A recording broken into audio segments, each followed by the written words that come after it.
को चौकीदार की जरूरत है। मुझे 60 महीने के लिए चौकीदार का काम दीजिए। भ्रष्टाचार जाना चाहिए कि नहीं जाना चाहिए? हिंदुस्तान के हर कोने से भ्रष्टाचार जाना चाहिए कि नहीं जाना चाहिए? भाइयों बहनों, मैंने बीड़ा उठाया है और मेरा तो मंत्र रहा है, न खाऊंगा न खाने दूंगा। हाल ही में भारत के उच्चतम न्यायालय की स्टेट बैंक ऑफ इंडिया पर इलेक्टोरल बॉन्ड को लेकर बॉन्ड खरीदने वालों के नाम भारत के चुनाव आयोग को सौंपने का जो आदेश दिया गया था, उसे मानते हुए एसबीआई ने चंदा देने वालों की लिस्ट सौंप दी है, जिसके जरिए भाजपा सरकार और देश के कॉरपोरेट कंपनियों द्वारा किए जा रहे सबसे बड़े घोटाले का भांडाफोड़ हो गया है। भाजपा सरकार ने चंदा दो और काम लो की नीति पर चलते हुए भारत सरकार के नियंत्रण वाली कई कंपनियों एवं दिग्गज निजी कंपनियों से हजारों करोड़ रुपए का चंदा लिया है और बदले में उन्हें अरबों के सरकारी प्रोजेक्ट्स दिए हैं। यानी जनता के टैक्स के पैसों से देश में बनने वाले इंफ्रास्ट्रक्चरल प्रोजेक्ट्स कंपनियों को देने की रिश्वत भाजपा ने ली है।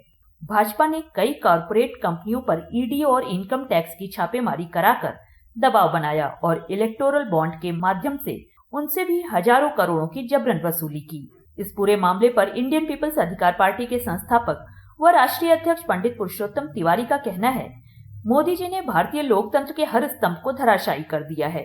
मोदी जी ने भारतीय लोकतंत्र के हर स्तंभ को धराशायी कर दिया है। भारत के उच्चतम न्यायालय का दबाव न होता तो देश का यह सबसे बड़ा घोटाला कभी सामने न आता। चुनावी प्रक्रिया में मोदी सरकार का कथित पारदर्शिता का पर्दाफाश हो गया और पर्दा जब उठा तो उसमें से घोटाला बाहर आ गया।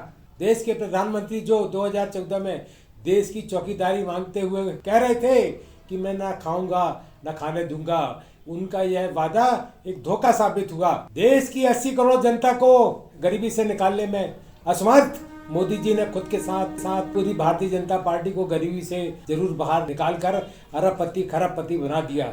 मैं बस खाऊंगा, दूसरों को नहीं खाने दूंगा पद चलते हुए मोदी जी ने देश को धोखा दिया और देश के कई सार्वजनिक संस्थाओं को घाटे में बताकर उनकी संपत्तियों के अपने चहेते उद्योगपतियों को कौड़ियों के भाव बेच दिया। देश को यदि भ्रष्टाचार से मुक्त होना है तो देश को भाजपा और कांग्रेस से मुक्त होना ही पड़ेगा।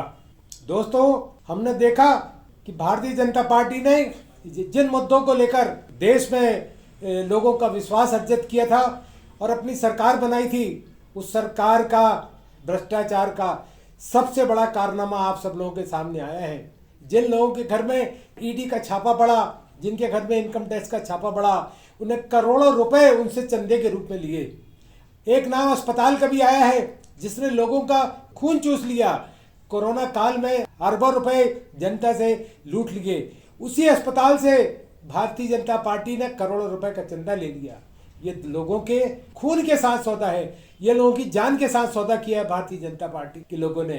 अब आप सतर्क हो जाइए और देश को यदि भ्रष्टाचार से मुक्त कराना है, तानाशाही से मुक्त कराना है, तो आपको भारतीय जनता पार्टी को विदा करना होगा इस 2024 के लोकसभा चुनाव में।